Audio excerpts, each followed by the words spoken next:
ce m-a făcut pe mine să continui? Da, a fost nevoie, a fost foamea. Era singurul lucru care știam să-l fac. 18 ani am câștigat Roland Garrosul de junior, dar la 19 ani, după operația de la cot, chiar am avut o perioadă în care, se aude nasol să spui că am intrat în depresie, dar am intrat într-o groapă care nu mai știam cum să ies. A fost competiția. Și tot timpul mi-a plăcut să aud bravo Andrei. Bravo, Andrei. Să-mi spună cineva, uitați-vă la Andrei cum face, știi? A fost așa, parcă era zăhărelul ăla care îl primeai pentru că făceai ceva bine. Și care e dialogul interior acolo la tine și în echipa ta ca să continui? La un moment dat nici nu mai e echipă. Câteodată, deci sunt... Wow. Echipă de 1. Da, acolo vine echipă de... oamenii care te iubesc, familie, se restrânge echipa enorm. Când nu mai vin rezultatele, când se întâmplă anumite lucruri ca accidentări, succesul nu mai e, se restrânge echipa, nu mai... nici prieteni nu mai ai. Motivația exact. Era câteodată absentă. În schimb, disciplina aia era mereu prezentă. Și aia... Deci fără aia... Da. Disciplina dădea continuitate și progres. Ai avut un sentiment de gol? Dar te simți gol după retragere? Da. Mare. Ce-ți lipsea cel mai mult? Da, e un moment foarte greu pentru mine să vorbesc despre acest lucru, pentru că s-au întâmplat multe în perioada aia care mi-a schimbat viața.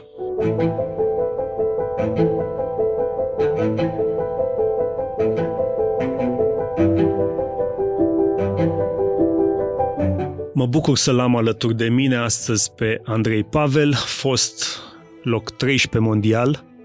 Andrei a fost mai întâi model pentru mine, mentor, coleg la echipa națională, partener de dublu, antrenor în drumul către medalia olimpică și un prieten foarte apropiat. Astăzi vreau să-l întreb despre ce l-a ajutat cel mai mult în performanță, care a fost calitatea lui principală. Ce a luat din activitatea sportivă și folosește astăzi în rolul de antrenor? Care sunt componentele principale cu care părinții pot susține copiilor în a face mișcare, în a face un sport de performanță și în a avea o viață mai sănătoasă?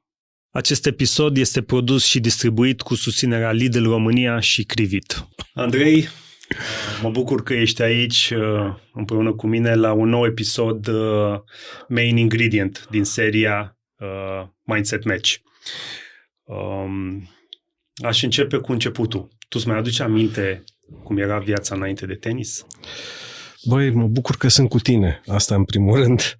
Și mă bucur că ai luat un drum care îmi place la nebunie și ți se potrivește la nebunie. Și direct la întrebarea ta, începutul lui tenis, mi-aduc aminte de cum am ajuns la tenis, mi-aduc aminte, nu foarte detaliat, dar mi-aduc aminte cum au început așa primii pași ai tenisului în viața mea, da. Dar ce ar trebui să se întâmple ca tu să începi să joci tenis? A fost șansă. A fost o șansă pe care, da, e noroc, baftă. Am trecut pe vremea aceea, deci eram din clasa 1 în clasa 2, am schimbat școlile, ai mei s-au mutat în alt cartier, în Constanța, de unde vii și tu. Iar clasa a doua, școala era zid în zid cu școala sportivă numărul 2 Constanța. Când a început primul semestru, Într-o zi a trecut Pop Viorel, care era antrenor la CS2 Constanța prin clasa mea. A întrebat cine vrea să meargă la tenis. Pot să mă întreb de ce sau cum de am ridicat mâna. Asta chiar nu pot să-ți răspund. A fost un instinct, o șansă, o baftă. Am ridicat mâna, am primit un bilețel. Am mers acasă, le-am spus părinților mei că am primit un bilețel să merg la tenis. Ai mei mi-au spus, e ok atâta timp cât notele la școală sunt bune sau sunt normale. Și așa am fost pentru prima oară la tenis. Așa am ajuns. Nu m-a dus tata, nu m-a dus la mama. Am avut șansa vieții și m-am dus singur. La prima încercare știu că m-am dus singur. Și când au intervenit părinții tăi să te susțină? Părinții mei să mă susțină, asta a fost de la început, asta a fost și decizia lor atunci, puteau să spună nu, că trebuie să mergem și noi să vedem despre ce e vorba. Au avut, cum era pe vremea aia, știi, noi creșteam mai mult cu bunicii, părinții lucrau serviciile lor. Taică-miu a început să vină cred că după vreo jumătate de an, a început să vină și a prins plăcerea sau virusul foarte, foarte repede. Mama, în schimb, cred că primul meci care l-a văzut a fost mult mai târziu, unde ea, cred că n-a știut nici să țină scorul până destul de târziu, deci n-a fost implicată așa de mult la început, dar prin auzitele de la taică-miu, știi, și vedea că am un program și îmi place să mă duc, era primul lucru. Eu de-abia așteptam să mă duc la tenis. Deci părinții mai târziu decât am fost eu implicat, știi? Mai ales taică-miu, știi?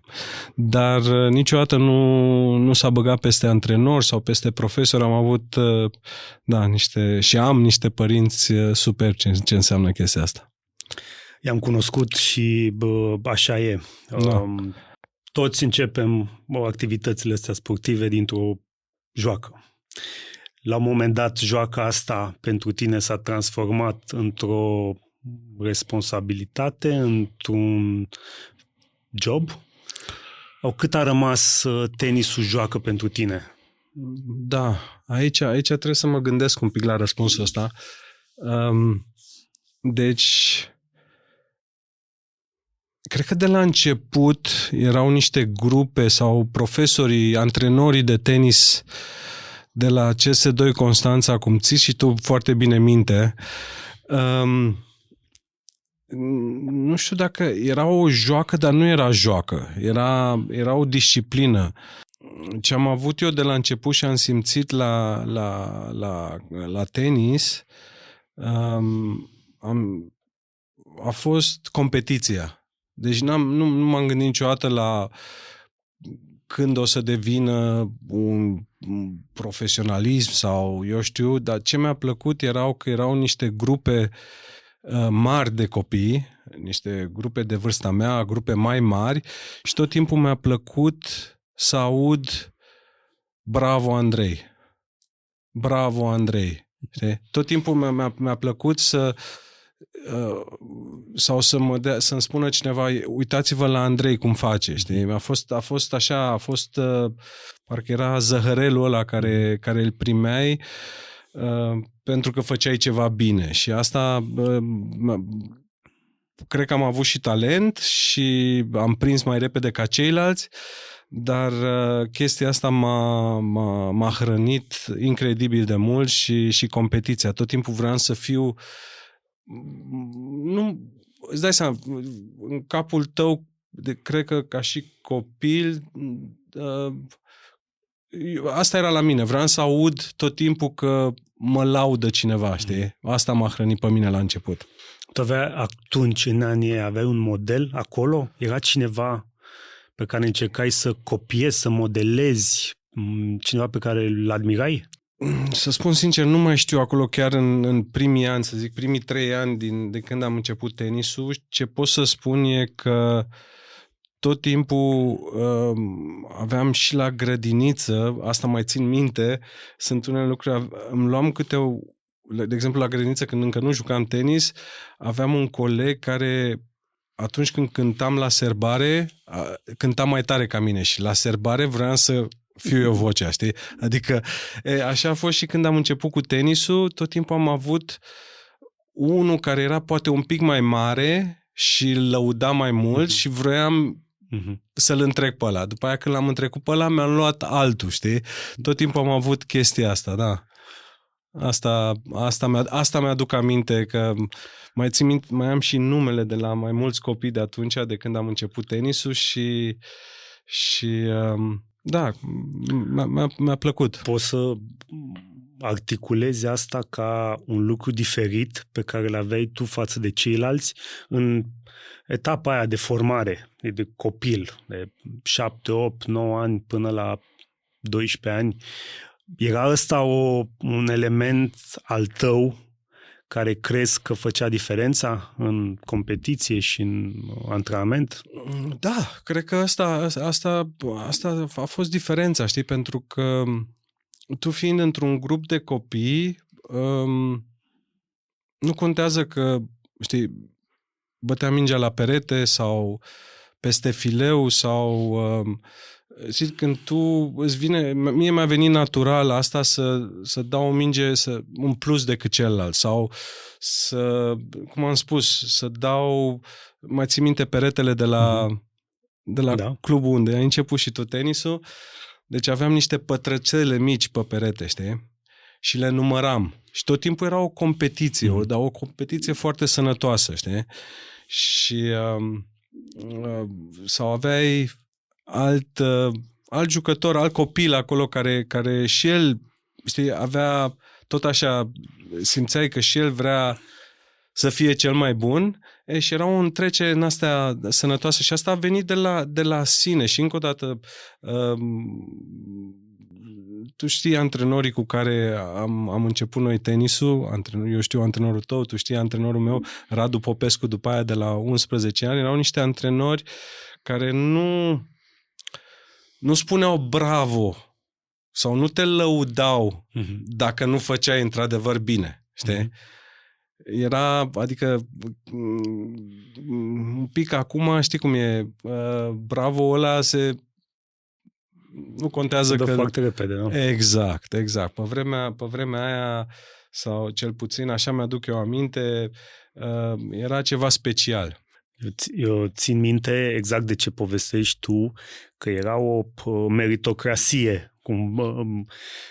Trebuia să joci bine la perete acolo, să-ți faci execuțiile, ca după aia să-ți meriți locul pe teren, ca să joci cu antrenorul și ăla era momentul în care tu trebuia să demonstrezi ceva. Tu trebuia să arăți că ai învățat, că ai antrenat, că ai exersat, că ești acolo cu intenție și efort și dacă în momentul ăla făceai bine și era antrenorul decât mulțumit, știi, să-ți dea acel bravo, după aia cumva rămâneai în grup acolo. Dacă nu, te întorceai în circuitul de la perete și cine știe când venea următoarea șansă. Exact, deci dacă o pui așa pe cuvinte, era oarecum presiune, știi? Era presiune, dar era... nu știu, eram... Da, toți voiam să ajungem să jucăm pe teren acolo cu antrenorul sau cu ceilalți sau cu ea mai mari. Ăla era altă etapă de progres. Gândindu-te acum în urmă cu experiența de acum și privind în acei ani, crezi că ai repetat o greșeală de mai multe ori până ai învățat-o? Până ai învățat să o corectezi? Da. Ți s-a întâmplat? Normal, da. Păi, gândirea de acum, știi cum e pe noi ne-a făcut să înțelegem cumva, știi cum e ok să greșești odată, e ok chiar să greșești a doua oară, dar ai greșit de a treia oară, înseamnă că ești cam fraier, știi? Adică te făceau să înțelegi chestia asta direct. Nu, Da. știi? Și asta, cum să spun, chestia asta care m-ai întrebat exact acum și care ți-am răspuns la ea, chestia asta chiar am văzut de curând pe prietenul tău cel mai, adică unul dintre prietenii tăi buni de când jucai, Marcos Bagdatis, că lui i-a spus când era mai mare, când avea deja 15-16 ani, Bob Brett, un fost antrenor de elită foarte bun, și a spus același lucru, știi? Că, băi, mai ales în tenis, e ok să greșești, din greșeli înveți cel mai mult, nu din succes, dar dacă greșești de 3 ori la rând aceeași greșeală, înseamnă că ești cam dam. Da. Tenisul, ca multe alte activități, ca să progresezi, o să greșești, dar acolo contează mult cât de repede corectezi și acționezi și înveți. Și da, câteodată procesul este mai lent. Tu ai avut o chestie pe care ai învățat-o mai greu sau ai depășit-o mai greu la vârsta aia. Ești încă în etapa aia de formare acum. Mi-a fost foarte ușor, pentru că, încă o dată, în perioada aia de formare, în perioada aia mică, era un program atât de simplu,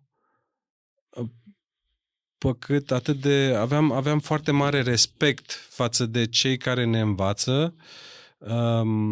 Nu aveam, în afară de școală, nu aveam alte distracții sau fotbal pe Maidan, știi? Care îmi plăcea foarte mult, dar structura care am avut eu, cred că și tu, șansa să o avem acolo, era pentru că aveai niște grupe care trebuia să le treci. Deci, de începător, de avansat și după aia de competiții, știi? Deci tu trebuia să treci prin grupele alea. Și atunci tu îți formai, tu n-aveai cum să treci de la începători la avansați dacă nu erai gata să treci. Nu te lăsau antrenorii, tu rămâneai, cum ai spus tu, la gard să-ți exersezi dreapta reverul, la perete să-ți exersezi că vine mingea înapoi și după aia, ca să joci cu antrenorul pe teren, să schimbi mingea peste fileu, tu trebuia să treci prin etapele astea. Și asta cred că, cum să spun, îți dă și încredere că poți să o faci, știi? Cum ai spus tu, ai ajuns cu antrenorul sau cu un jucător mai bun să joci peste fileu și n-ai reușit, trebuia să treci din nou prin etapele celelalte. Deci nu erai încă pregătit, că încă nu erai pregătit cu lovitura sau nu erai pregătit cu emoțiile sau nu ai avut destul de mult curaj. Mie mi-a fost asta ușor, că pentru mine era o competiție și am avut și succes de la început, mai ales că după niciun an de zile am jucat primul meu concurs și am și câștigat, știi? Era concurs de casă sau județean sau ce concurs era. Și ție ți-a plăcut de la început competiția? Da. Meciurile pe puncte. Nu numai meciurile pe puncte, competiția, știi? Cum ți-am spus, era competiție și la zid. Era competiție și la gard. La gard, de exemplu, mai țin minte când am început cu rachete de lemn. Se numea Pluto. Se făcea la Reghin, era o rachetă care am primit-o de la club, care trebuia să am grijă de ea. Și, de exemplu, era cum ai intrat în grupul ăla de dat la gard, noi încercam să înfigem mingea în gard. Știi, să rămână mingea în gard. Deci de la început și toți copiii acolo ne lăudam. Ia uite, știi, s-a înfipt în gard. După aia când am trecut la zid, era să nimerem în pătratul ăla. Uite, de câte ori ai nimerit. Dădeai peste zid, toți râdeau de tine, știi, sau du-te după minge.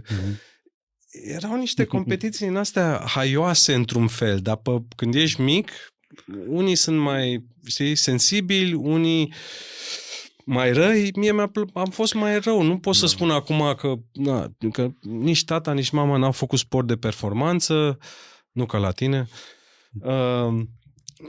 Știi? Și, nu știu, așa a fost să fie. Mi-a plăcut chestia asta, știi? Pare că atunci în colectivul ăla și în grupele alea de copii inventai jocuri și creai competiții din orice. Și până ai ajuns chiar să concurezi la primul turneu, tu deja aveai antrenată competitivitatea. Corect. Corect. Eu când mă uitam la tine, că e o diferență de vârstă între noi și se vede, nu? Când eu începeam să joc și să devin un pic conștient așa ce înseamnă joaca asta cu tenisul, tu deja intrai în marea performanță. Și când mă uitam la meciurile tale atunci și după aia când am reușit să ajung pe la turnee, să te văd live acolo, jucând meciuri și mai târziu, când eram colegi în echipa națională și mă uitam la meciurile tale, dacă ar fi fost un lucru de care mi se aprindea așa că erai foarte competitiv, lucru care înseamnă multe. Sunt multe lucruri acolo în a fi competitiv, adică indiferent cu cine jucai, voiai să câștigi, indiferent. Cred că de-aia ai și avut niște victorii mari împotriva unor jucători de top, că aveai acolo o competitivitate și o dorință de a-i învinge. Și acum când te aud cum povestești, pare că era antrenată de copil. Da. Asta era, știi, normal că știi cum e, ajungem acum prea departe, dar dacă vorbim de început, niciodată nu m-am gândit că o să joc la nivel profesionist, pentru că una la mână erau ultimii ani de comunism acolo, nu prea... De exemplu, cred că primul meci care l-am văzut la televizor al lui Ilie Năstase la început, nu știu câți ani aveam, poate aveam 10-11 ani, dar am văzut puțin, că n-aveam informații, știi? Singurele informații erau locale, știi? Ale antrenorilor care erau acolo, știi? După aia, următoarele informații care le primeai erai când te duceai la concursurile, eu știu, județene, după aia au trecut spre naționale, și așa îți luai informațiile, vedeai cât de bun e sau nu, știi?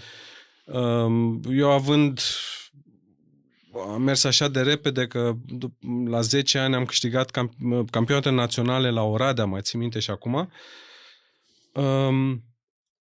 Știi cum a fost succesul ăsta, dar nu le realizai, adică nu erai campion național, dar cât mi-aduc eu aminte, nu era ceva, adică nu primeai acum, eu știu, echipamente, rachete pe gratis sau alte lucruri. Da, ești campion național, hai la muncă, știi? Hai din nou, de-abia așteptam să intru din nou la antrenament să joc, știi? De-abia așteptam, aveam, știi cum, pe la 11 ani, Gima Stelian, care tot venea de acolo, care a început și el tenisul, care a fost și el între primii juniori, acolo la juniori până la 16 ani. Când veneam acasă, deja de-abia așteptam să ne batem unul pe altul, știi? Hai să jucăm. Aveam antrenamentele, dar noi ne gândeam, mamă, de-abia aștept să joc cu el un set, știi? Să-l bat, știi? El la fel cu mine. Sunt așa niște chestii care greu să le mai vezi acum, știi? Adică eu nu prea le-am mai văzut, știi? Dar când ți-a apărut primul gând că poți să faci performanță, că poți să ajungi în marea performanță și ce însemna pentru tine atunci marea performanță și că poți să faci o carieră din asta? Să spun sincer, am început să visez. Mai țin minte, cred că aveam 13-14 ani. cam pe acolo, 13-14 ani, am văzut pe video, pe vremea aia erau VCR-ul, știi? Și ne-a dus, nu mai țin minte exact să spun unde am văzut, cum am văzut, dar era într-o sâmbătă sau duminică, am văzut un meci pe zgură, să spun sincer, iară, era Roland Garros, era Monte Carlo, nu știu, în care a jucat Thomas Muster, erau foarte tineri și ei, în sfârșit, ei un pic mai, dar cred că aveau 17-18 ani, cu Perez Roldan. De asta mai țin minte și acum. Nu știu dacă ai auzit numele ăsta. Muster, da. Da, Muster, da. Doamne, Perez Muster. Roldan. Un argentinian care, în sfârșit, și pentru prima oară am văzut, să spun așa, un tenis modern, știi? Și mai țin minte că mi-a rămas loviturile lor, ceea ce imediat după aia, după ce am văzut meciul ăsta, imediat m-am dus pe teren. Și am început să joc un fel ce am văzut acolo. Și am început să visez. Că mi-eșeau și mie deja. Aveam 13-14 ani. Deja am văzut și începuseră să vedeam că, păi, stai un pic, că pot și eu. Și atunci a fost, cred că, prima oară când am început să visez așa la... s-ar putea, știi, să visez la tenisul ăsta, să zic așa, profesionist. Tot începe cu un vis. Corect. Iar corect, din jurul tău, din oamenii care erau atunci aproape, cine a crezut în tine înainte să crezi tu? Uite, asta e greu să-ți răspund, știi? Adică antrenorii sigur au crezut în mine și primul meu antrenor, Pop Viorel, care m-a învățat începuturilor, deci îi mulțumesc din tot sufletul, apoi Radu Popescu, care el m-a șlefuit până la vârsta de 16-17 ani, apoi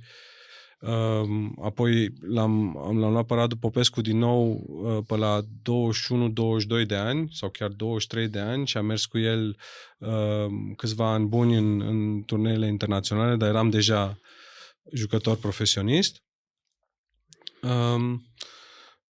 Bine, după aia a început, am avut antrenor de pregătire fizică din România, pe Ionuț Gavrilă. În sfârșit au fost mai mulți. Am plecat în Germania la 16 ani. S-au întâmplat multe evenimente care puteau să meargă și în altă direcție, pentru că am avut 2 operații în vremea, în sfârșit, asta e cu totul altceva. Dar... și după aia, deci asta a fost primul punct când am început să visez și după aia când am început să realizez că chiar aș putea să fac o carieră în asta, a fost, cred că pe la 16 ani, când am câștigat europenele și am câștigat primul turneu, primul circuit profesionist care a apărut în România. Și l-am câștigat eu, unde am făcut 42 de puncte ATP, știi? Și pe vremea era satelit, trebuia să joci 4 la rând. Am pierdut la Segărceanu în semifinal la primul, la Timișoara, după aia am câștigat 2 la rând la Cluj și la Brașov și în sfertul de final la București am pierdut la Vanță, mai țin minte atunci, tot un român, fiul lui chiar joacă tenis încă. Dar a fost prima oară când am urcat la 16 ani pe clasamentul, nu știu, 400-500 în lume, știi? Deci, prin numai concursuri în România au fost primele concursuri profesioniste cu puncte ATP. Da. Ce curiozitate am că am trecut și eu într-o formă prin etapa asta și sunt multe familii care sunt în activitatea sportivă, nu numai la tenis, dar pentru că vorbim de tenis, vreau să-mi dai perspectiva ta. De-a lungul formării, în perioada aia în care ești copil și ai nevoie și de antrenori, ai nevoie și de sponsori, ai nevoie și de organizatori de evenimente, de turnee care să îți dea o o șansă, un wildcard, o intrare. Poate ai nevoie și de federație care să te susțină cu ce se poate. Deci ai nevoie de multe componente care să te susțină. E un puzzle, da. Și cu siguranță ai primit susținere într-o formă sau alta de la componentele astea. Ce a contat cel mai mult? Ce crezi că a contat cel mai mult pentru oamenii ăștia care te priveau și îți dădeau o șansă? La ce se uitau ei? Păi să spun sincer, se uitau la rezultate, una la mână. Cred că asta e primul lucru. Se uitau la dedicația pe care o ai, știi? Se uitau la curajul pe care îl ai. Dar n-ai cum să nu pui performanțele pe care le atingi, știi? Da. La modul în care tu te prezinți la un meci, la un antrenament, exact cum ai spus tu, de mic copil, aveai șansa să demonstrezi. Și felul în care tu demonstrezi chestia asta, că intri acolo. O atitudine, exact, curaj, toate chestiile astea, cred că e un pachet întreg de lucruri care fac acești oameni să creadă în tine. Știi? Tu trebuie să le demonstrezi, care o faci ca și copil. E foarte greu să explici la cineva și să-i schimbi atitudinea sau cum se comportă el dacă nu faci pașii ăia de mic. Astea trebuie să fie cumva lucrați la el, cumva crescuți, cumva induși, știi, disciplina și toate chestiile astea, sau ești one of the kind, știi? Adică există și chestiile astea, știi? Fac acum un salt un pic, sar o etapă sau două, dar mă interesează și partea asta acum din rolul pe care îl ai de antrenor. Antrenezi într-un club, te uiți la copii. Știu că mereu ai fost aproape generos și ai susținut când ai văzut ceva. Ai o asociație, Asociația Andrei Pavel, prin care la fel susții jucători tineri cu ce poți, cu sponsorizări, cu turnee. La ce te uiți tu acum când urmărești acești tineri sportivi și dacă sunt sportivi care își doresc să intre în zona ta, în raza ta, ce ar trebui să trăiască? Acum, da, îți răspund în momentul de față sau în ultimii, să zic așa, 5 ani, cred că primul contact îl faci cu părinții. Copilul meu e talentat, joacă bine, are rezultate. Cred că ăsta e primul contact care îl ai. Că nu o să vină copilul la tine sau e deja major, profesionist, sau internațional, dacă vrei să mergi internațional, mai ales acum agenții, știi? Te sună, am nevoie de antrenor. Dar întrebarea e la ce mă uit eu care e primul contact? Eu zic că părinții sau cineva din afara jucătorilor copilului. După aia, când vezi un jucătoare, cred că primul lucru, după mine, eu mă uit la atitudine. Felul în care abordează, felul în care se uită la tine, îi simți deja că unii sunt mai timizi, unii sunt mai super încrezători, Dar pentru mine cel mai important e să văd dacă pot să comunic sau dacă lucrurile pe care vreau să îi le dau mai departe le acceptă și le acceptă destul de repede fără să consum multă energie. Știi? La chestia asta mă uit. Normal, imediat după aia apar, pentru că nu... Când mi se prezintă un jucător acum sau o jucătoare, copil fiind, deja au ABC-ul tenisului. Deci deja ei joacă tenis de câțiva ani, cel puțin, și după aia încerc să mă uit la lovituri, la cât de coordonați sunt, fizic și toate chestiile astea. Sincer răspund, nu sunt talentat la începători. Deci acolo chiar încă și la ceilalți jucători încă învăț. Este un lucru pe care am fost foarte arogant când am terminat cariera mea de tenis, să spun așa, că am crezut că le știu pe toate, dar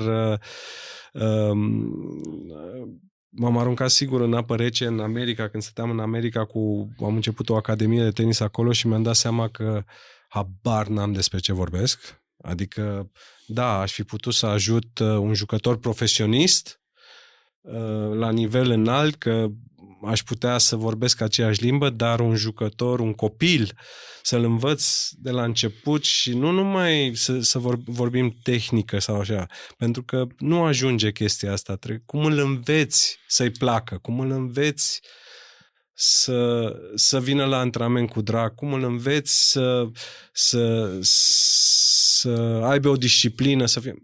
Habar n-aveam.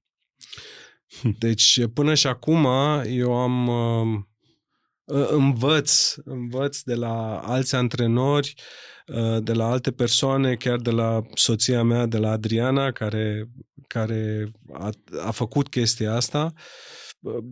Învăț multe lucruri și dacă m-ai întrebat acum dacă aș putea să iau un copil de la zero, n-am încrederea aia că pot să o fac.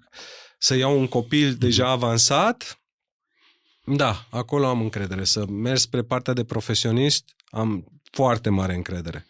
Dar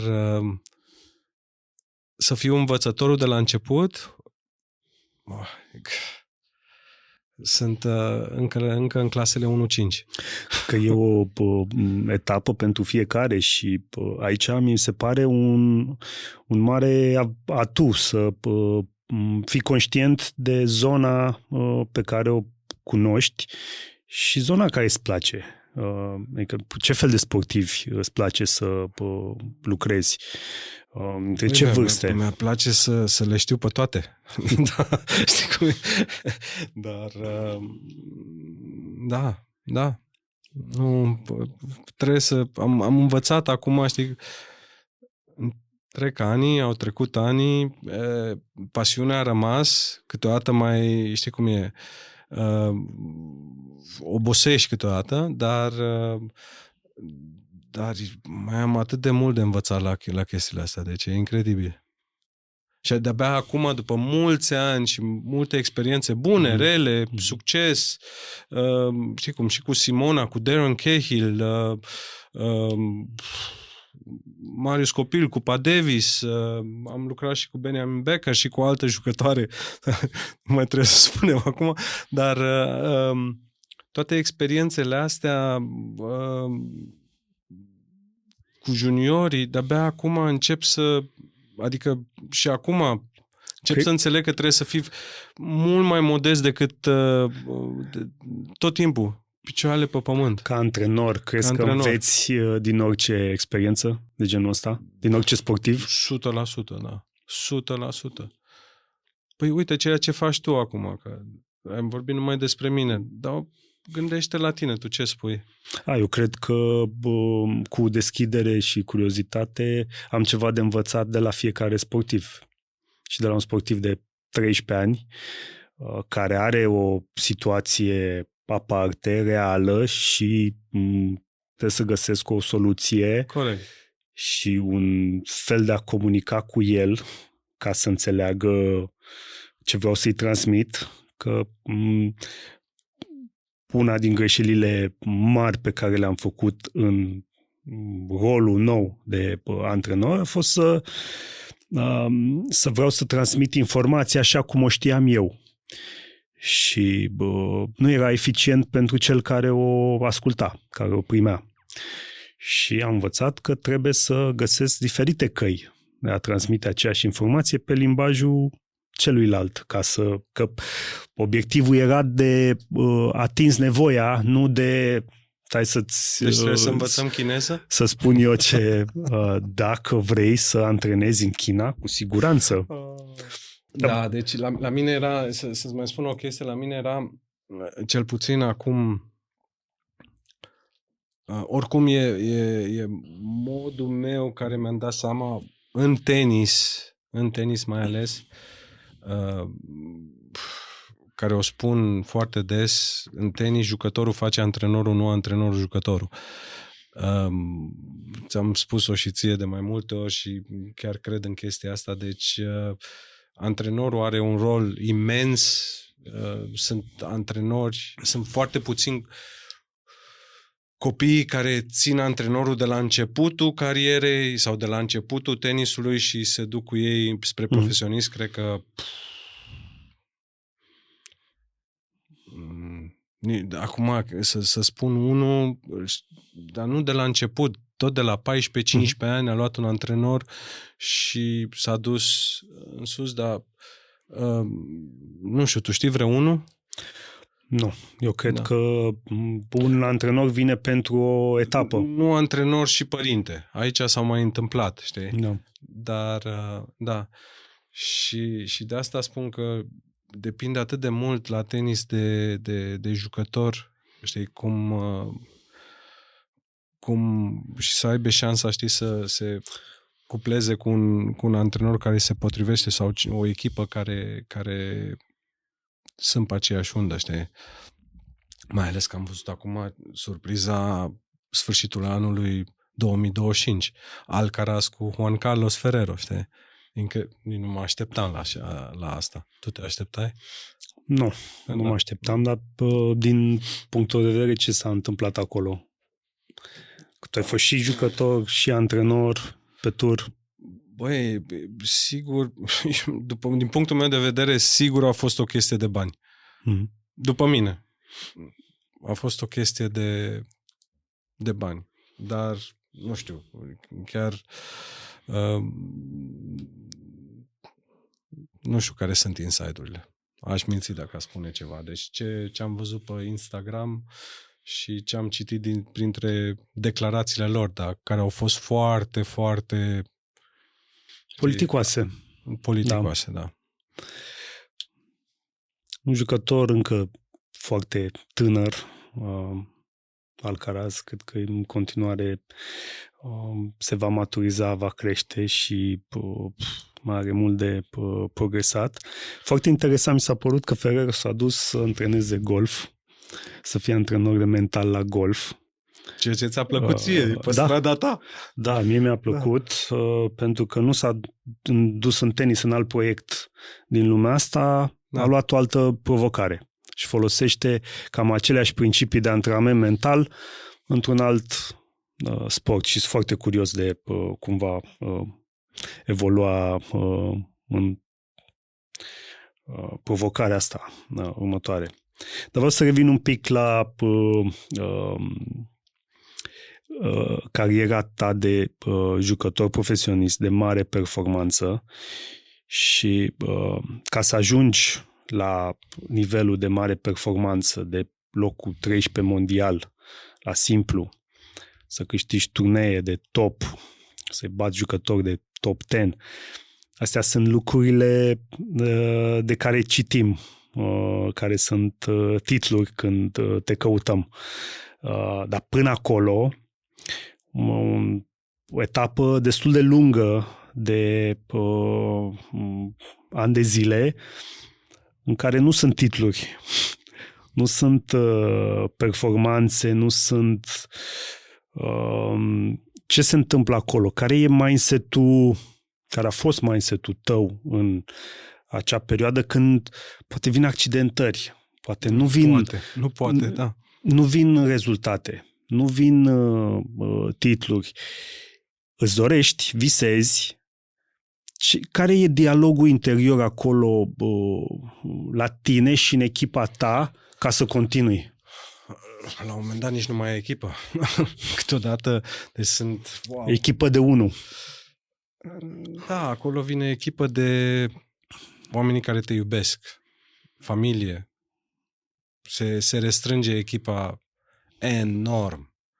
Când nu mai vin rezultatele, când se întâmplă anumite lucruri ca accidentări, succesul nu mai e, se restrânge echipa, nu mai... Nici prieteni nu mai ai. Cum e? Da. Care e... Ancora ta care acolo. E cocktailul ăla de succes? Bă, eu zic că pentru fiecare în parte sunt probleme diferite, sunt lucruri diferite. Știi cum e? E foarte frumos, știi, să-ți meargă totul de la început și să tot timpul să mai urci câte o treaptă, să mai pui câte o cărămidă la tine, dar, de exemplu, la mine, personal, n-a fost așa. Deci la mine au fost ziduri de spart. A început foarte frumos, cum am spus, la 16 ani am făcut primul pas cu puncte ATP, cu ierarhie. A venit revoluția. Nu, chiar atunci a venit revoluția când am câștigat, dar a venit șansa de a avea un sponsor în străinătate, ceea ce știu că și tu ai trecut prin asemenea ziduri.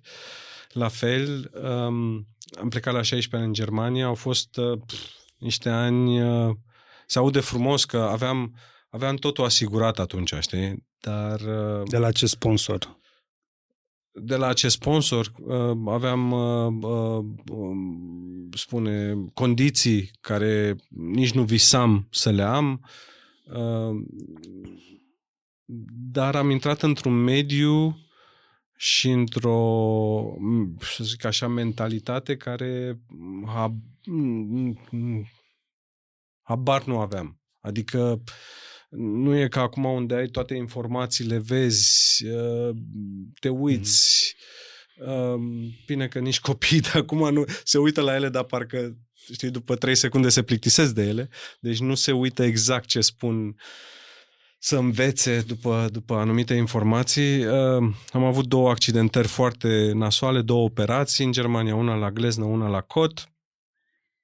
Am pierdut tot succesul și toți sponsorii după aceste chestii. Ce m-a făcut pe mine să continui? Da, a fost nevoie, a fost foamea. Era singurul lucru care știam să-l fac. Mm-hmm. Da, puteam să merg înapoi să studiez, să merg la școală, dar nu, chiar eram la vârsta de 18 ani am câștigat Roland Garrosul de junior, dar la 19 ani, după operația de la cot, chiar am avut o perioadă în care s-aude nasol să spui că am intrat în depresie, dar am intrat într-o groapă care nu mai știam cum să ies. Am avut șansa să am fosta mea soție, să o cunosc atunci și să-mi aducă, eu știu, liniștea și dragostea că orice s-ar întâmpla are she's got my back, are spatele meu sau am o viață, știi? Asta mi-a dat mie, să zic așa, șansa să încep. Am început singur la 19 ani, aveam minus 20.000 de mărci în bancă pe vremea aia, foarte mulți bani și pe vremea asta, adică au fost niște oameni care m-au ajutat când am reînceput să joc tenis. am început un pic ca sparring partner, m-a ajutat să găsesc un club, bineînțeles cu un an înainte aveam un nume, se știa că sunt unul dintre cei mai buni sau am fost unul dintre cei mai buni juniori cu un an înainte, deci am avut șansa asta să mă ajute anumiți oameni să joc pentru un club pe echipe în Germania unde mi-am plătit datoriile și am putut să mă antrenez. Mă antrenam cu cine puteam. Nu exista o persoană sau, să zic cum e acum, toți copiii vor să joace cu unul mai bun, cu unul ca să ridice nivelul. Asta pentru mine e cum să spun, un pic de aroganță prea mare.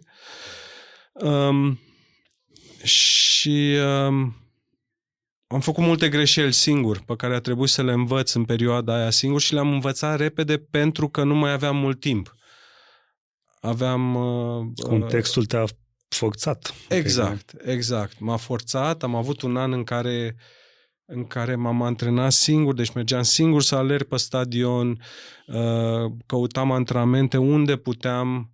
Am mai avut șansa după aia să mai găsesc un sponsor și care mi-a dat un antrenor care era de fapt mai mult sparring partner, era un prieten foarte bun, era cu un an mai mare decât mine, un croat, care m-a ajutat foarte mult. Și așa mi s-au aliniat mie stelele, știi? Deci dacă ar fi să o pun foarte scurt, să spun un lucru, a fost perseverența de a nu eșua sau frica mai mare de a nu eșua sau de eșec. Frica de eșec a fost mai mare decât de a pierde meciuri sau de a fi cu nasul pe sus, să nu mă antrenez. Adică am luat toate șansele care mi s-au dat după aia. Deci fiecare șansă, știi cum vorbeam de când erai mic, că intrai șansa aia să joci cu antrenorul pe teren, acolo a trebuit să fac chestia asta.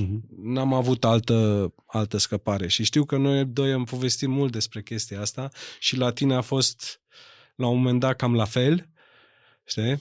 Că nu mai aveai posibilitate financiară, ai jucat totul pe o carte și au început să se alinieze stelele, știi? Da, cam asta, nu știu. Văd aici două elemente asemănătoare. 3. Primul aș pune susținerea aia necondiționată care a venit de undeva. Exact. La mine a venit de la părinți.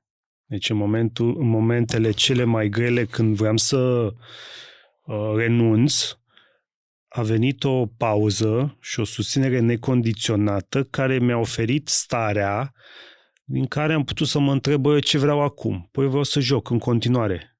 Și asta m-a dus la decizia următorul pas. Dar faptul că aveam susținerea necondiționată, aia îmi dădea o stare de bine. Deci asta e clar. Dar care îți dai seama de ea acum. Da. Știi? Atunci pur și simplu se întâmpla. Nu o etichetam în niciun fel. Pur și simplu se întâmpla, aia era starea. Nu trebuia să o înțeleg. Era oferită de familie.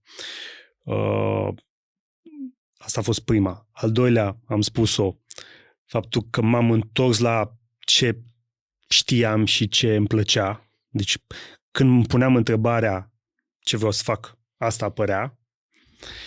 Și cumva, nu știu dacă să spun motivație, dar pot să-i spun și motivație sau disciplina și de a nu renunța la ce am făcut până acum. Adică nu voiam să renunț să... Suna a eșec pentru mine. Exact, da. Suna a eșec. Exact. Și asta mi-a dat un foc interior care îmi dădea puterea de a face lucrurile care trebuiau să fie făcute atunci.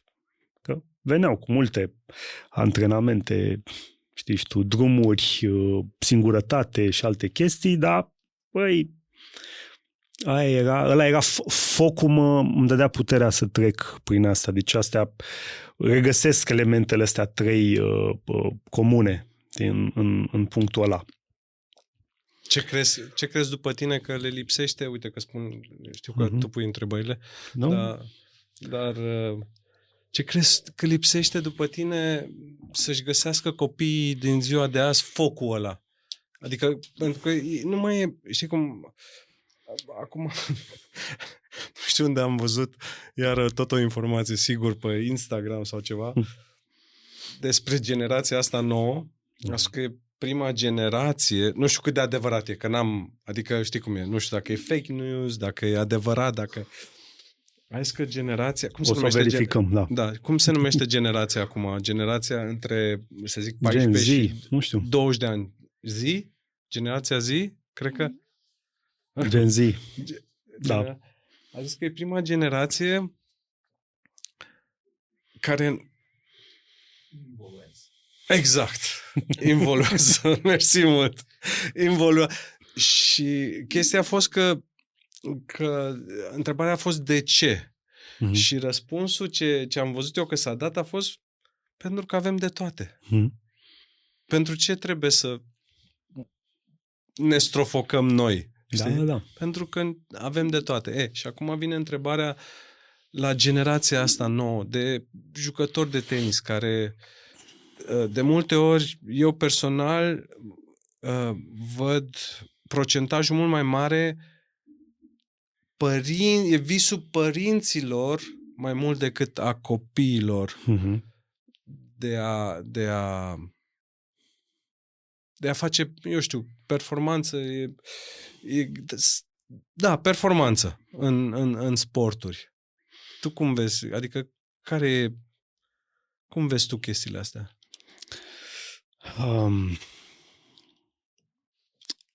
Recunosc lipsa focului în cei mai tineri, dar acolo unde există o scânteie, din unde se aprinde un pic focul și sunt sportivi, unde vezi că e o dorință și acolo mi se pare că putem, și antrenorii și părinții pot susține mai mult cu ghidare. Și aici e nevoie de simt că e nevoie de o pregătire specială pentru situația de acum. Că ce aveam atunci nu mai funcționează acum. Nu mai funcționează, corect. Deci trebuie cumva să ne adaptăm și în a face lucrurile, în a ghida acum cu ce pot duce ei, de exemplu. Și un exemplu foarte scurt, în taberele pe care le fac cu sportivii, nivelul ca să progresezi trebuie să te duci puțin într-o zonă de disconfort. Fizic, tehnic, tactic. Puțin? Da. Am spus puțin pentru că ești diplomat.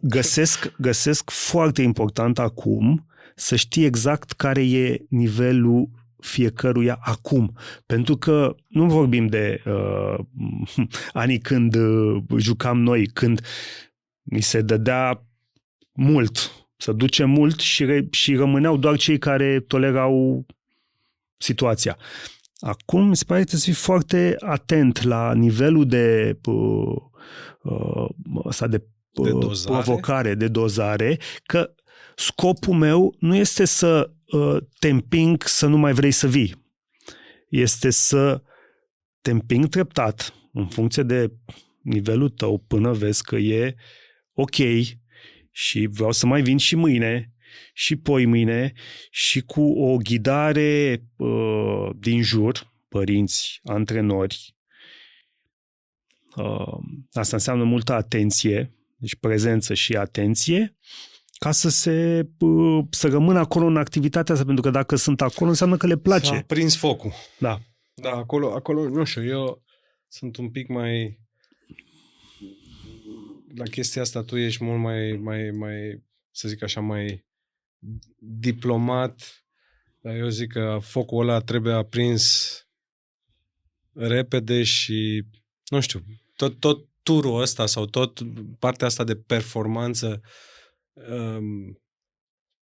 trebuie să-ți aprinzi tu focul cât mai repede posibil, pentru că te duci acolo și te bați cu o grămadă de copii care au focul aprins și foarte aprins și chestia de presiune, de disciplină, de atenție, chestia asta trebuie să, știi cum. Cred că aici e și o chestiune de modele. Dacă eu ca sportiv tânăr am modele în jurul meu, adică e mult mai ușor, părinții trăiesc focul ăla și îl iau cu mintea lor de adult. Da, și găsesc soluții și continuă și merg înainte. Asta te învață și pe tine. Dacă antrenorii fac asta te învață și pe tine. Deci cumva ei învață foarte mult din modelele din jurul lor și, și au nevoie să vadă asta mai mult, aș zice. Da, modelele sunt foarte importante. Te îngrijorează asta când te uiți la tinerii cu care lucrezi?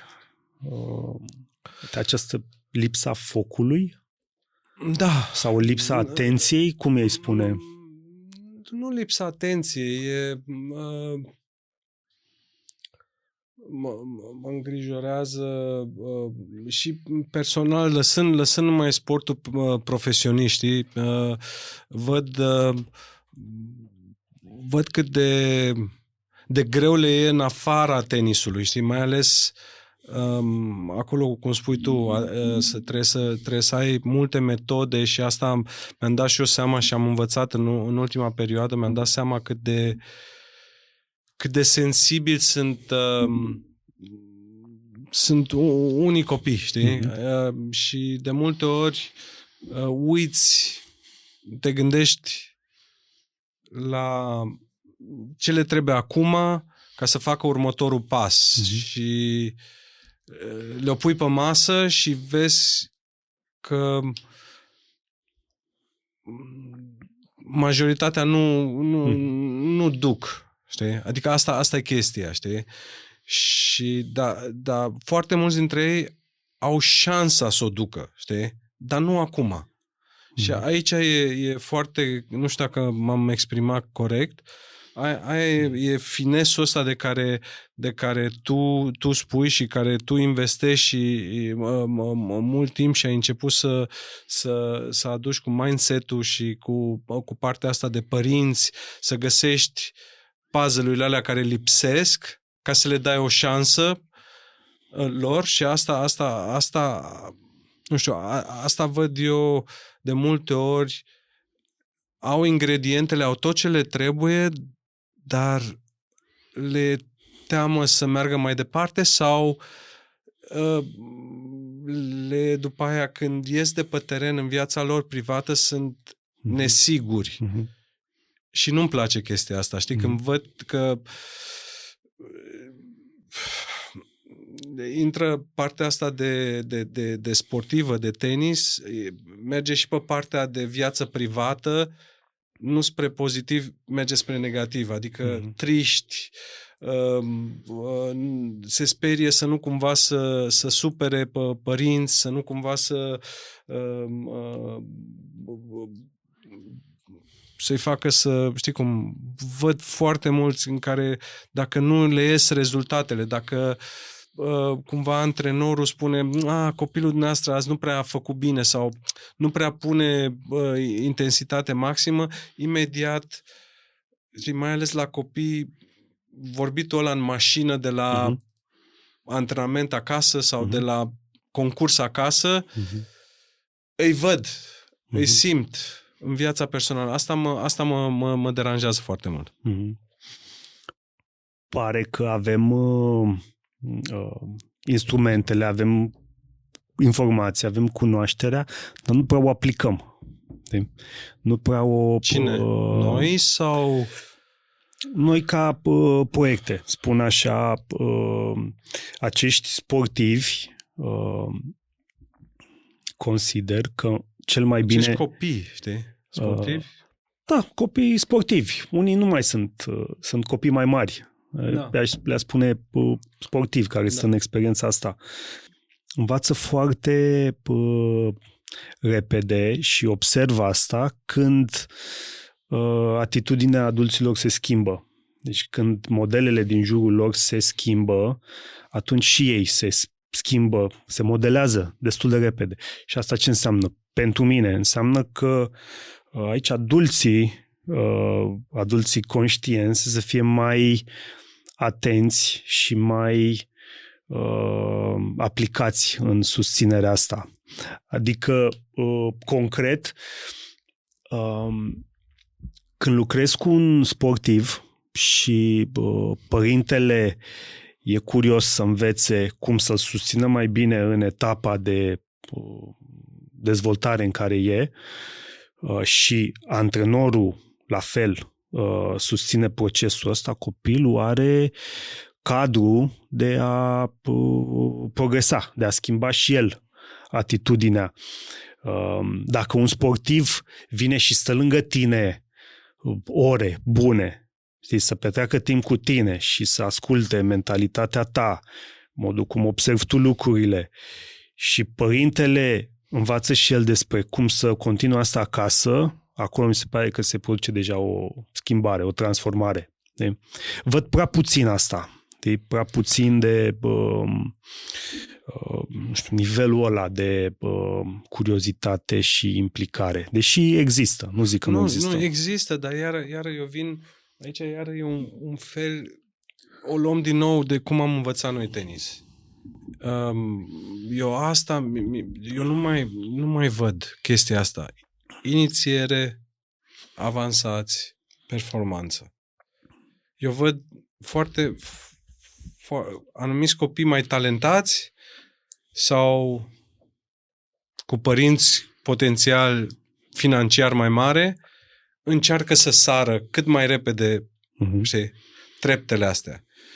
Și de multe ori, tot timpul, adică de nu știu cât timp, cred că și tu la fel primești întrebarea de ce nu mai avem băieți în prima sută de jucători sau băieți spre topul ATP-ului jucătorilor profesioniști. Ce răspuns le dai tu? Eu? Păi, s-au schimbat acum, dă-mi hârtiile. Dă-mi hârtiile. Păi, tot așa. Păi nu, metodic. Okay. Mă uit la componentele spun necesare așa pentru progres și pentru performanță la nivelul ăla, care pentru mine sunt procesul, adică planul să fie sănătos. Ce spuneai? Adică etapa de inițiere, formare, de specializare, de performanță, de marea performanță, toate sunt făcute într-o ordine, cu specialiști care știu ce să facă, cu sponsori, susținători care vor să susțină un proiect de genul ăsta și cu turnee organizate într-un mod constructiv. Cam astea sunt componentele. Undeva ceva lipsește. Când văd că nu se ajunge la performanța aia, mă uit la ce lipsește din păi și tu ce crezi că lipsește, de exemplu, că până acum se demonstrează în continuare, să zic așa, în ultimii, 10 ani, se demonstrează tot timpul că avem sportivi, copii. Avem copii buni la copii, mereu la juniori, la juniori, iar apoi în ultimii, să zic așa, ultimii ani a fost e o barieră acum. Știi? O barieră care nu trec sportivii noștri, mai vorbim de băieți acum, fetele, știi? Și eu primul lucru care îl văd, cum ai spus tu, lipsesc eroii. Aia, știi, modelele. asta foarte sincer, astea lipsesc niște modele care să-i tragă modelele de acum. Da. Trebuie să te întorci un pic în timp să vezi modelele. Acum 20 de ani, când erai tu, în primii 20 ATP. Eu l-am avut model ca, de exemplu, când am început să urc pe Adrian Voina. El a fost primul care a urcat în prima sută. După aia era Dinu Pescariu și el a jucat foarte bine la juniori. Deci am avut niște modele care ne-am ajutat unii pe alții. Era o competiție sănătoasă. Corect. Acum parcă nu vor, știi, să vrea. Eu ce mai văd, iară, partea asta de a avea nivel, cum ai spus tu, structura asta de a ajunge la nivelul de jucător profesionist, tu trebuie să treci prin niște etape și etapele alea de juniori, mi se pare că foarte mulți dintre juniori se bazează foarte mult pe rezultatele de juniori. Și prin asta cred că ei vor ajunge, pentru că au avut rezultate la juniori, vor ajunge și jucători profesioniști. Ceea ce e Doamne ajută să le iasă, dar ce văd e că sunt mult mai mulți copii care se lasă de tenis când dau de partea profesionistă, pentru că e un prag foarte greu de trecut, mai ales dacă ești din România, unde acum am avut turnee mai multe în ultimii ani, dar nu putem să ne comparăm cu Franța, Italia, Anglia, unde cei mai buni juniori ai țării au posibilitate financiară, au wildcard-uri, au șanse după șanse și echipă după echipă, adică au formate niște echipe puternice în spatele lor de la început, știi? Care ar fi un sfat concret și simplu pentru părinți aici? Wow. Ok, mai avem timp? Da, pentru părinți. Da, susținere nelimitată, 100%. Asta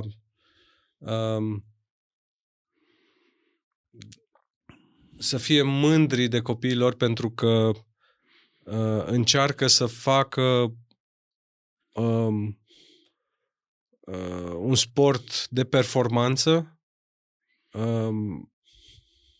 care în ziua de azi este sănătate pură. Asta e primul lucru. Adică când mă uit, majoritatea, chiar și jucătorii care vor să devină profesioniști, când mă uit că folosesc telefonul 6-8 ore pe zi, știi? Adică tu ești, eu, cred că și tu folosim, nu știu acum, poate te-ai mai disciplinat, nu știu, dar eu, da, suntem absolut dependenți de această tehnologie. Cât timp pierdem pe nonsens și cât de brainwash suntem momentan, este incredibil și asta e primul lucru să nu uite părinții. Tu îi lași pe sportivi cu telefonul la antrenament? Nu, trebuie să-l țină în geantă. Dar tu știi cât de greu e? Pentru că tot timpul vine, trebuie să fac asta, școală, mama trebuie să mă sune, tot timpul e ceva și n-ai cum, trebuie să găsești, cum ai spus tu, mai mult prin glumă, seriozitate. Nu sunt adeptul ăla care să spun gata, lăsați telefoanele undeva într-un box aici și nu mai... Poate ar trebui să fiu, dar nu-mi place nici mie, pentru că și tu ca antrenor ești acolo, ți se schimbă, eu știu, cineva îți scrie, familia îți scrie, mai ales fiind tătic acum, eu n-aș putea să pun telefonul într-un box. Îl uit pe silent de multe ori și mi se întâmplă să primesc un telefon să sun după aia, dar eu trebuie să fiu primul model și chiar nu pot să fiu momentan. Știi, să spun ok. Eu nu pot să spun, băi, voi puneți telefoanele acolo și eu, știi, stai că trebuie să răspund la telefonul ăsta că se schimbă terenul sau eu știu, se întâmplă anumite lucruri, știi? Dar încerc cât mai mult să-l aibă în geantă, dacă cumva au nevoie de el, să spună, să dea măcar un reason, știi? Să spună, băi, am nevoie, uite, trebuie să mă sune mama, trebuie să mă sune tata, trebuie să... Ok. Ce le mai spun la părinți? Revenim la părinți acum, da? Ai zis susținere necondiționată. Da.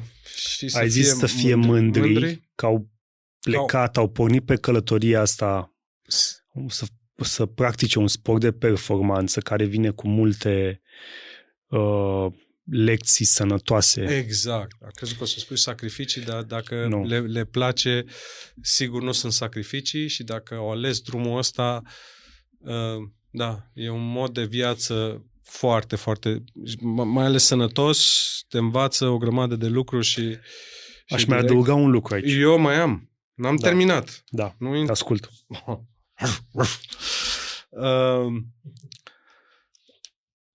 Să nu vadă niciodată copiii lor ca o investiție. Cred că asta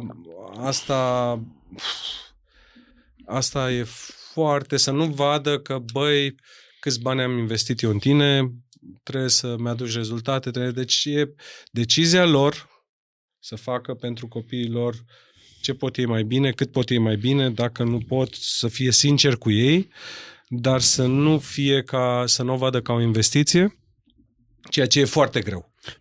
Putem să schimbăm asta, adică să o formulăm o investiție în educația lor, în experiența lor, în lecțiile lor, adică... Nu, eu aș scoate cuvântul investiție. Deci să nu fie ca o investiție, să fie ca un ajutor, ca o susținere. Dar... Susținere, îmi place. Da. Susținere, da, dar nu investiție. Deci nu investiție. Și după aia, încă un lucru care mi se pare la fel de important și ceea ce ne omoară pe noi la tenis este comparația. Uite rezultatele la celălalt sau, băi, jucătorul ăla la vârsta ta avea rezultatele alea. Nu, e drumul fiecăruia. Modul de a compara la noi în tenis ne omoară. Și omoară copiii. Scuză-mă, se aude brutal. Omoară sportul. Da. Deci, modul de a compara e atât de personal și mie, la vârsta mea, acum, și ca antrenor, știi? Când mă gândesc și încep să compar cu alții antrenori, mă face foarte, foarte... Nu știu cum să spun, mă închid în mine, fiecare are drumul lui. Unul e mai rapid, unul mai încet, unul mai... Dar ca părinte, nu să încerce cât mai mult să nu compare, mai ales pe partea, dacă alege să meargă pe partea de performanță în tenis, să nu compare. Pentru că jucătorul sau copilul, el singur se va dezvolta sau va face. Dar dacă părintele mai aduce și el partea asta, o să-i pună pe umeri greutăți enorme, enorme. Cam asta sunt. Acum adaugă tu. Cred că de acord cu tine aici. Comparația e greșită din start pentru că fiecare are ritmul lui și fiecare e special în felul lui, cu calitățile personale care sunt diferite. Nu sunt doi identici, deci comparația din start mi se pare greșită. Plus că dezvoltă această neîncredere tot timpul. Mereu găsești pe cineva care face lucrurile mai bine sau are mai mult sau nu știu ce și atunci îți scade ție încrederea și stima de sine. Și atunci te pui mereu la un nivel mai jos. Și aș mai adăuga Deci pe lângă susținerea necondiționată, le repet că îmi plac și sunt importante. Susținerea necondiționată, mândria și aprecierea că s-a pornit pe acest drum, susținerea, nu investiție, te susțin să înveți. Asta nu adaug, asta am spus eu. Nu, am făcut o recapitulare și aș mai adăuga așa. Mingi noi. Mutarea atenției de la rezultate la proces. Bravo. Da. Exact, la procesul de a mări nivelul, de a ridica nivelul, de a fi foarte sincer în echipa ta și tu cu tine și părinții să fie sinceri că să nu iar ajung la comparație, știi? Să vadă că oricum, știi cum, e foarte simplu, motivația crește și scade. Da. Depinde de mulți factori. Ți se întâmplă ceva, pierzi meciuri. Dar unde trebuie să lucrezi ca să poți să ridici chestia asta e disciplina. Disciplina în care tu în fiecare zi, ce spune și Nadal și Djokovic, nu sunt eu ăla care am inventat-o, știi? Toată lumea acum pe toate site-urile sau dacă citești bine cărțile lor, toți au același lucru. Toți care au reușit, inclusiv tu, care ai fost un jucător foarte disciplinat, asta când ți-ai dat tu seama? Că nu mai e disciplina, pentru că motivația... Nu, cum ai spus, motivația vine de la ai un motiv pentru a face lucrurile. Păi ok, și motivul era să câștig și am câștigat și acum nu mai am motivație că am câștigat sau că am primit o apreciere sau ceva ce căutam, ăla era motivul meu și acum a dispărut și nu mai dispare motivația și nu mai fac lucrurile. Deci motivația era câteodată absentă. În schimb, disciplina aia era mereu prezentă. Și aia... Deci fără aia... Da. Disciplina dădea continuitate și progres. Și disciplina de multe feluri. Poate fi disciplina de a comunica. Disciplina de a comunica în echipă. Sincer și deschis. Bine, asta când ai învățat-o tu? Când ți-ai dat tu seama? La ce vârstă ți-ai dat tu seama de chestia asta?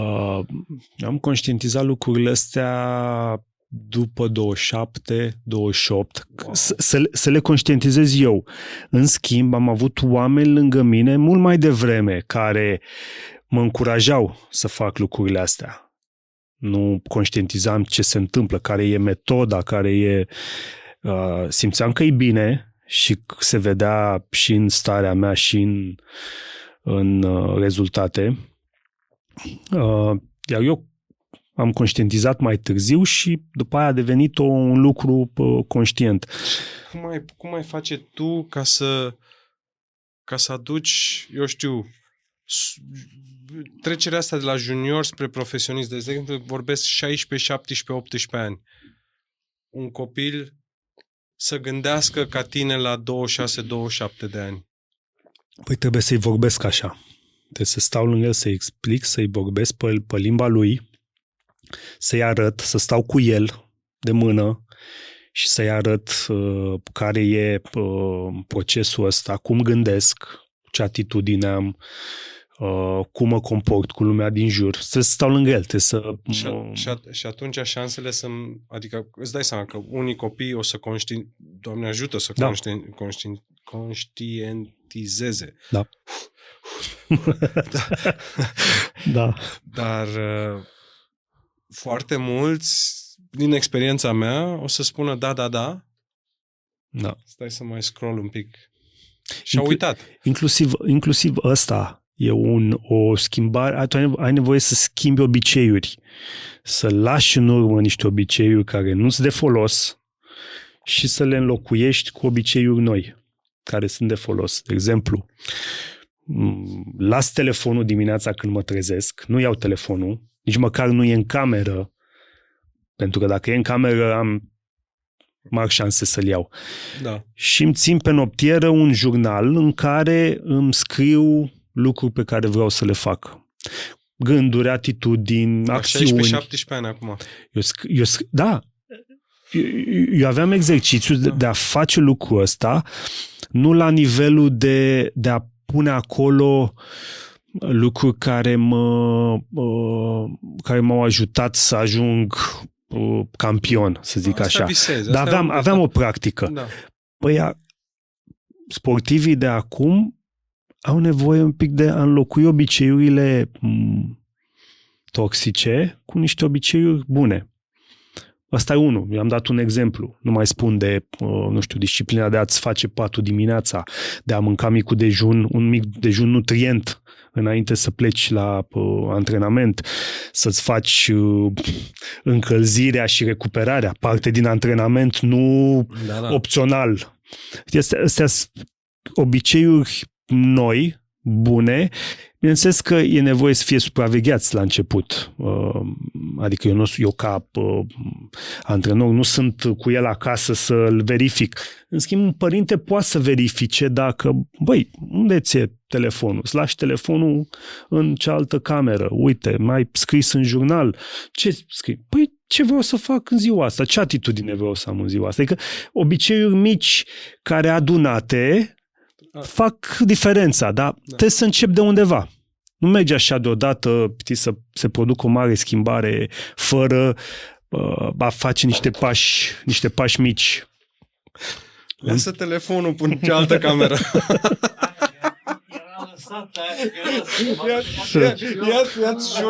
Ia-ți jurnalul în mână. Bravo. Ok. Da. Așa, ajungi la final acum, după locul 13 mondial și o carieră... dar fără Wimbledon. În care ai jucat pentru echipa națională de 27 de ori. Cât de greu te-ai desprins de identitatea Andrei Pavel, jucătorul de tenis? Asta e prima întrebare. Și a doua, follow-up, cum vezi succesul acum față de acum 20 de ani, dacă s-a schimbat percepția? S-au schimbat multe. Păi să spun sincer... Ai avut un sentiment de gol? Dar te simți gol după retragere? Da, mare. Mare meu. Ce-ți lipsea cel mai mult? Golul. Să umplu golul. Da. Da, e un moment foarte foarte greu pentru mine să vorbesc despre acest lucru, pentru că s-au întâmplat multe în perioada aia care mi-a schimbat viața. Pur și simplu e o chestie foarte personală. Mi-a fost foarte greu. Am crezut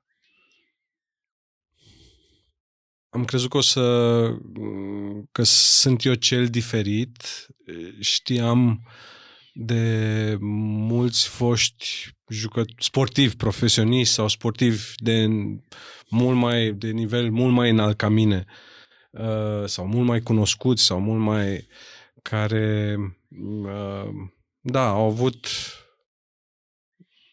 niște etape grele după ce s-au lăsat de viața profesionistă.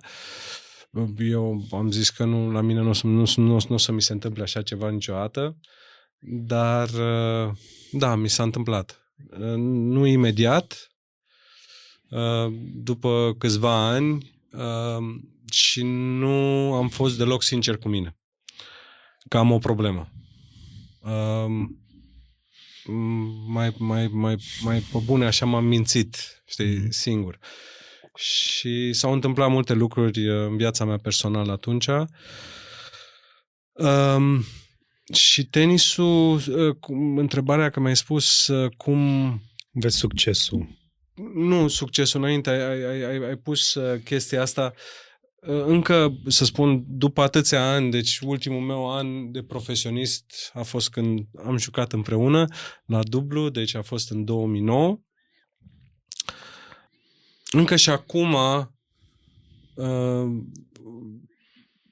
visez la competițiile astea. Chiar și acum visez cum ar fi, nu-mi place să mă uit la foarte mult tenis. Îmi place să mă uit la multă tehnică acum despre tenis sau mental sau chestii în astea, chestii specifice. Să mă uit la un meci de tenis cap-coadă. Acum, în ultimul timp, cu cei doi la știi, Alcaraz, Sinner și ceilalți care mai sunt în urmă, da, îmi place, nu pot să mint, adică tenisul are o șansă enormă cu acești super jucători care au apărut când te gândeai ce poate să apară după, acum o iau un pic pe altă chestie, dar îmi place. Ce poate să apară după un Fed, după un Djoko, după un Nadal, după un Murray, după toți jucătorii ăștia grandioși și ia uite, apare un Alcaraz, un Sinner care, da, foarte frumos și îmi inspiră așa, nu știu, o poftă. O poftă, da. De mamă, aș vrea să-i simt așa, dar bine, nu mai pot. Deci, dar mi-ar place. Iar apoi, partea de succes... Dar visezi, scuze, te întrerup, da, visezi să antrenezi un jucător care concurează... Nu, visez să joc eu împotriva lor. Care concurează împotriva lor? Nu. Okay. Nu, mă visez pe mine în timpul meu când eram în prime să joc cu ei. Chiar mai am momente din astea, știi? Și cum m-aș descurca, știi? Chiar cum m-aș descurca. Te-ai descurca? Normal. în vise, da. Cu cine ți-ar fi mai ușor? Cu Alcaraz sau cu Sinner? Cu Alcaraz. Cred că mi-ar place mai mult să joc decât cu Sinner.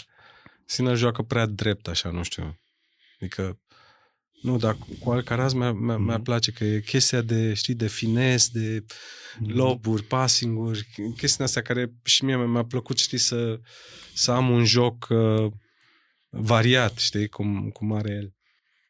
Mi-ar fi plăcut să joc cu Nadal, am jucat de 2 ori la 2 finale la dublu, n-am jucat niciodată cu el la simplu, dar cu Nadal nu, la simplu nu mi-ar fi. Cu Djokovic am jucat și la simplu.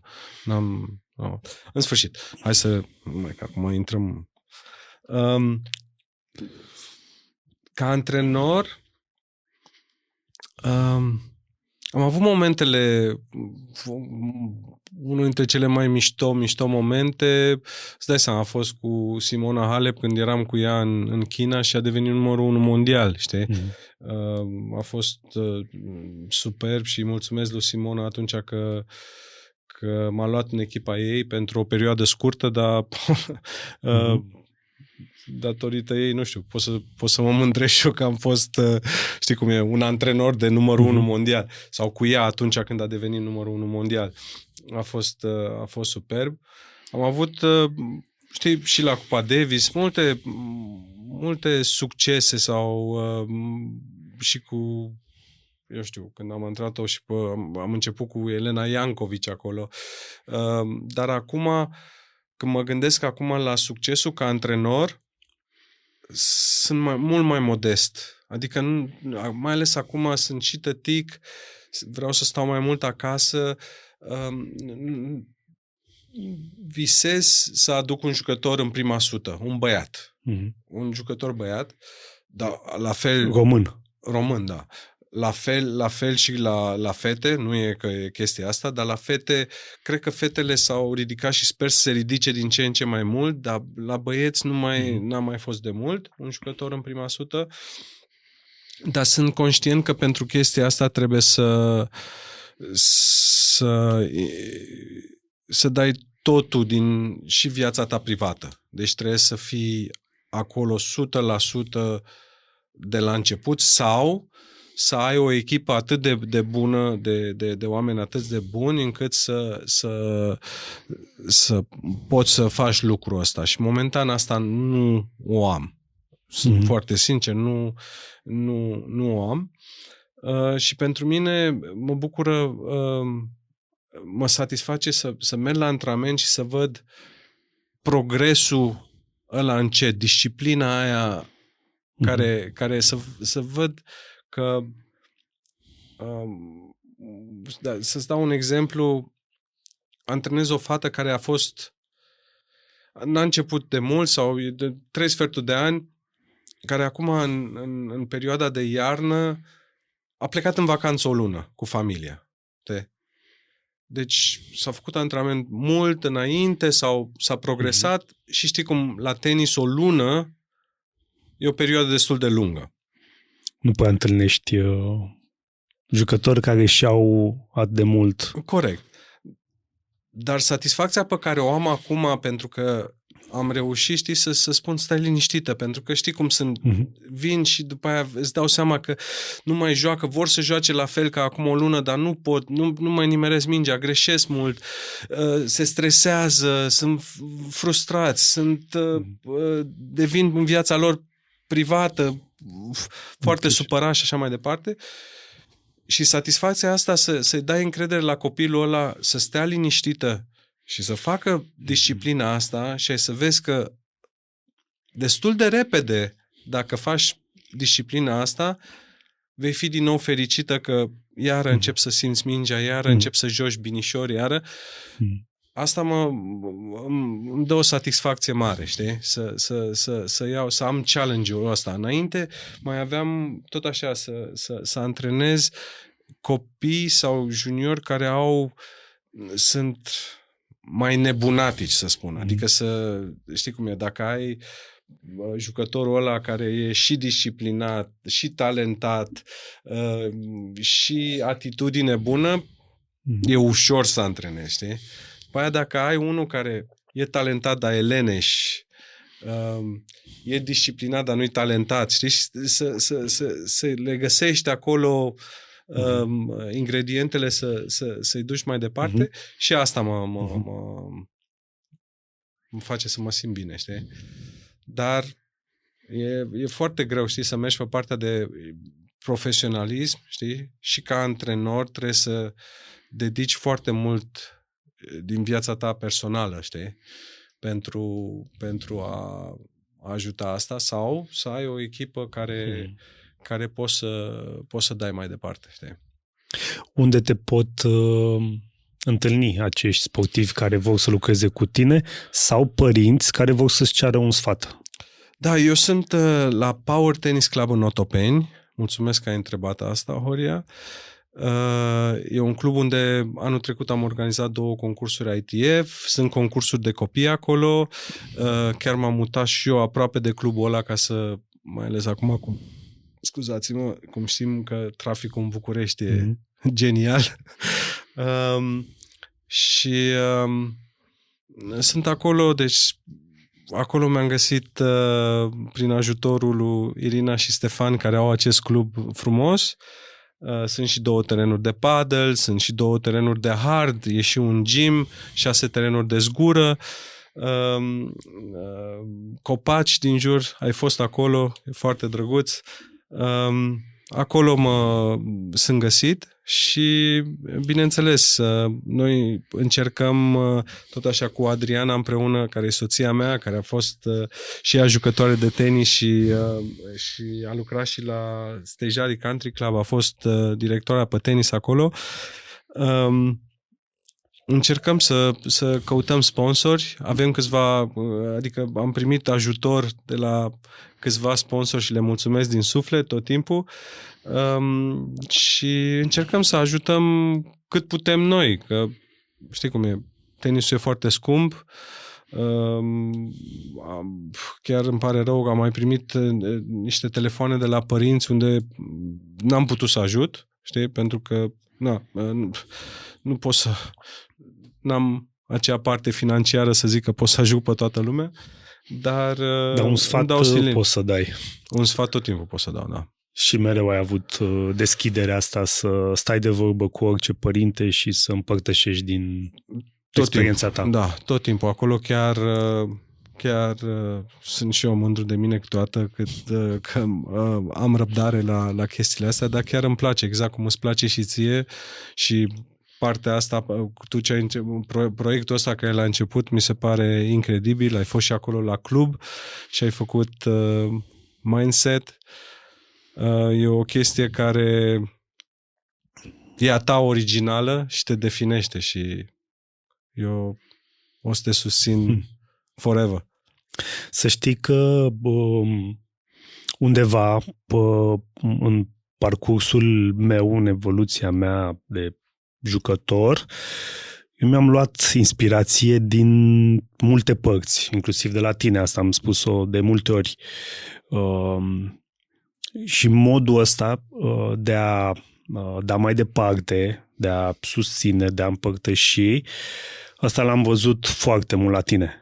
Mersi, Horica. Deci asta, mereu ai avut o generozitate și o bunătate de a susține juniori, colegi de echipă, părinți. Adică eu mi-amintesc cu drag de toată relația noastră de tânăr mentor, colegi de echipă, mi-ai dat și echipament, mi-ai gătit. Mi-ai și gătit de hai să lăsăm acolo. Nu mai gata, să lăsăm acolo. Nu mai continua. Și mulțumesc că ai fost alături de noi. Înainte de a închide, mai am o serie de quick fire. Oh, shit, da. Ce-ți place ție cel mai mult? Quick fire, da. Vreau să răspunzi cu o frază sau un cuvânt la următoarele întrebări. Ești pregătit? Stai doar o secundă. Înainte de asta, uite-te tu la curul de elefantul ăsta, că m-am uitat toată ora. Pe cuvântul meu, toată ora numai la curul la elefant. N-ai cum să... Lasă-mă să mă uit la trompă. Deci, uite și tu aici, uite. Da, nu știu, eu nu văd ce vezi tu. Da. Am alte filtre. Oh my God. Mindset. Dai seama că acum nu mai pot să mă concentrez decât la curul elefantului. Bun. Ești pregătit? Da? Stai. Ok. Deci, răspunsuri rapide, te rog, da? Un cuvânt sau o frază. Dacă nu era tenis, ce crezi că făceai?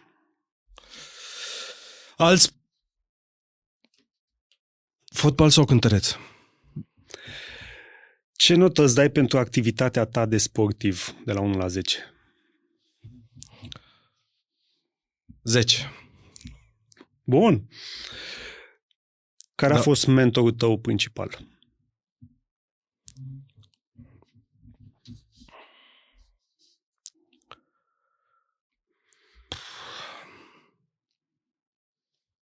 Pasiune.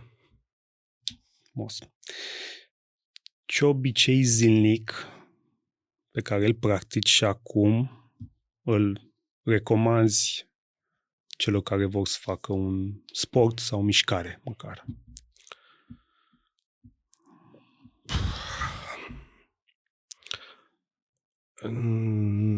Nu fac zilnic absolut toate, dar mișcare în general. Mișcare în general. Orice sport, nu contează ce mișcare.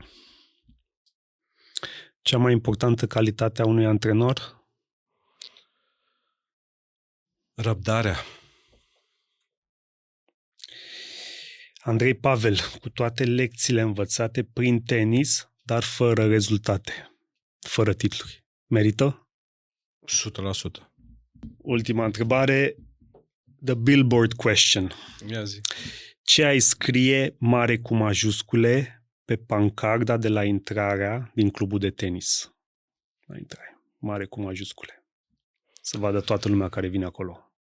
A spune believe, pe engleză. Pe românește, nu știu, se aude încredere. Nu prea se aude. Pe engleză se aude mai bine. Tu ce ai scrie? Nu e ușor, a? Te gândești ceva? Da.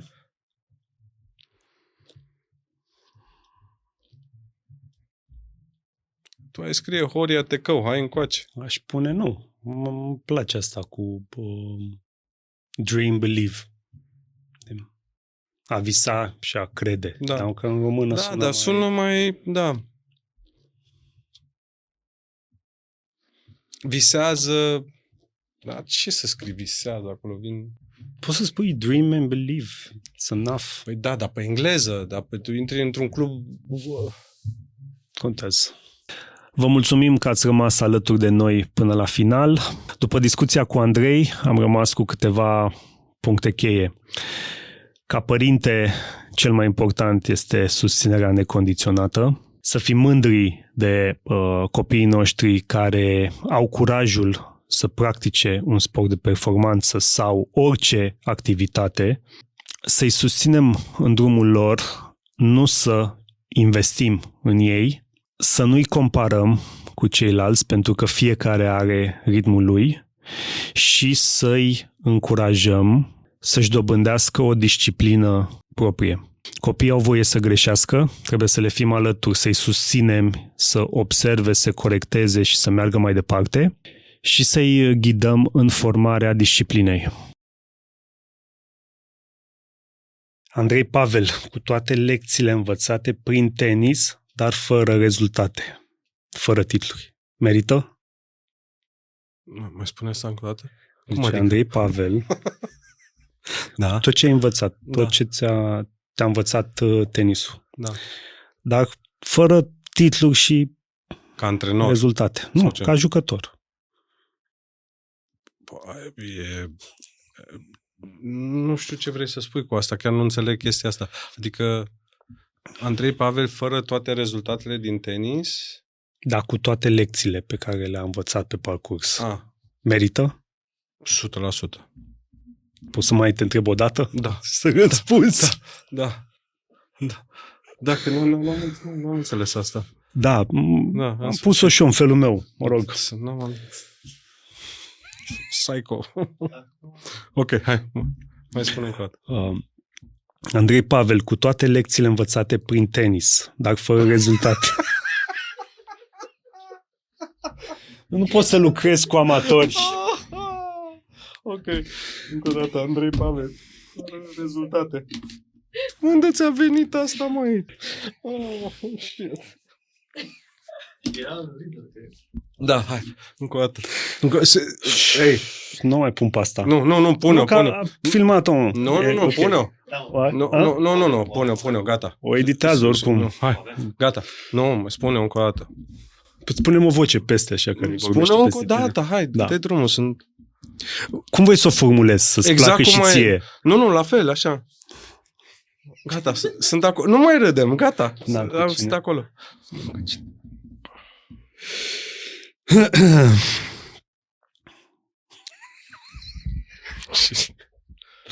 Băi, gata. Hai.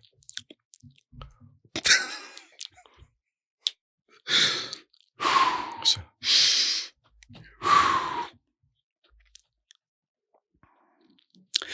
Andrei Pavel, cu toate lecțiile învățate prin tenis, dar fără rezultatele pe care le-ai obținut, merită? 100%.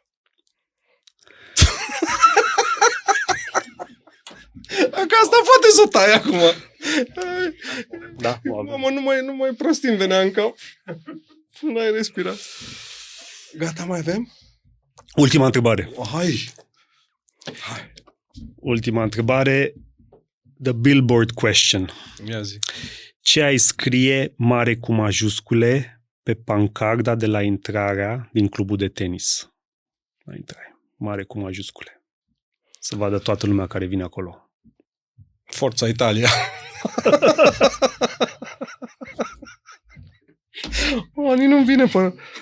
Ajutați-mă voi. Încă un ciuc și mă duc.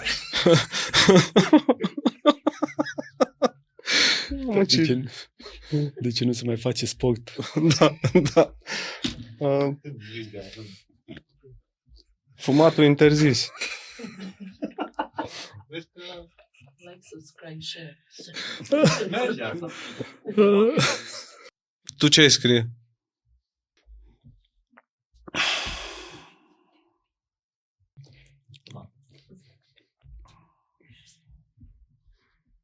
Nu e ușor, a? Te gândești ceva? Da.